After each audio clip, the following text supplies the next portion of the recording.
نبی کی سیرت پڑھو، نبی کی زندگی پڑھو،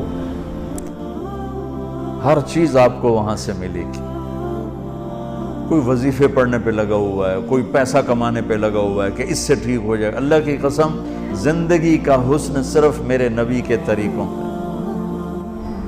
عطا اللہ شاہ بخاری رحمۃ اللہ علیہ امرتسر میں آئے تقریر کرنے، تو کھانا کھا رہے تھے، تو ایک غیر مسلم گزرا، ہندو تھا، عیسائی تھا، جو تھا، کہنے لگا آجا کھانا کھا لے میرے ساتھ۔ کہنے لگا جی تسی شاہ جی ہو، تو میں پلیت جی ہاں، تو نہیں میں نہیں اجرا، اس کو بٹھا لے کھا، اور وہ کھائے نہیں، ڈر کا مارا، تو ایک آلو اٹھا کر اس کے منہ میں ڈالا، منہ میں ڈال کے آدھا نکال لیا، اور وہ آدھا خود کھا لیا۔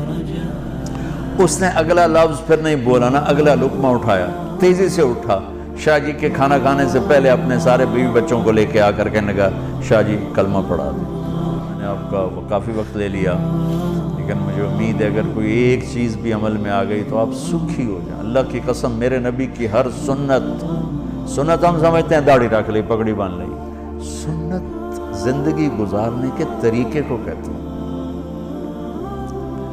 کہ ہر چیز میں میرے نبی نے کس طرح درگزر کیا، کیسے معاف کیا، کیسے۔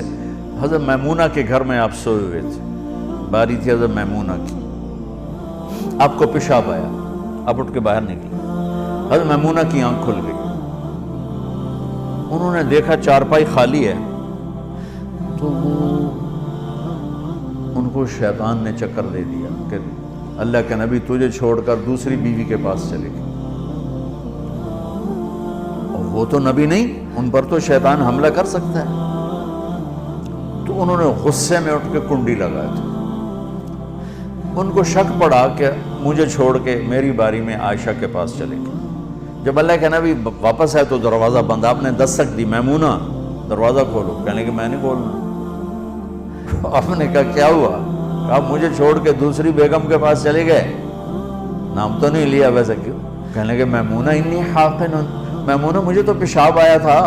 کہا مجھے پتہ ہے پیشاب نہیں تھا، کوئی اور چکر ہے۔ کہ اللہ کی بندی انی رسول اللہ، میمونہ میں اللہ کا رسول ہوں، میں 2 نمبری کر سکتا ہوں؟ حضرت میمونہ کہتی پھر مجھے کرنٹ لگا، ہائے مر گئی، یہ میں نے کیا کیا؟ تو ڈرتے ڈرتے دروازہ کھولا تو میرے نبی مسکراتے ہوئے اندر آ جا کے چارپائی پہ لیٹ گئے۔ آج کوئی عورت ایسا کرے تو اس کا کیا شروع؟ خان صاحب تو ویسے ہی سر پھاڑ دے گا اس کو۔ تو میرے بھائی بہنوں، یہ ایک خوبصورت زندگی ہے، اس کو سنتے بھی رہیں، اس کو پڑھتے بھی رہیں، اور اس کے لیے ٹائم بھی نکالتے رہیں۔ جو چند باتیں میں نے ہائی لائٹ کی ہیں زیادہ، وہ ہیں جو ڈے ٹو ڈے ہماری زندگی سے ریلیٹڈ ہیں۔ ان کو آپ اپنا زبان کا بول میٹھا کر لیں، سچائی کو لیں۔ ہمارے دفتروں کے لیے 4 چیزیں بتا رہا ہوں، میرے آخری حدیث سنا کے دعا کرتے ہیں۔ میرے نبی نے کہا 4 باتیں لے لو اور موج کرو، صرف 4: حفظ و امانت، صدق و حدیث، حسن و خلیقت، عفت فی طعمت۔ دھوکے بازی سے زندگی نہ گزارنا، دیانتداری سے زندگی گزارنا، جھوٹ کبھی نہ بولنا، ہمیشہ سچ بولنا، بد اخلاق نہ ہونا، اخلاق اچھے رکھنا، رزق حلال کمانا، حرام نہ کمانا۔ کہ یہ 4 کام کر لو، دنیا بھی تمہاری، آخرت بھی تمہاری۔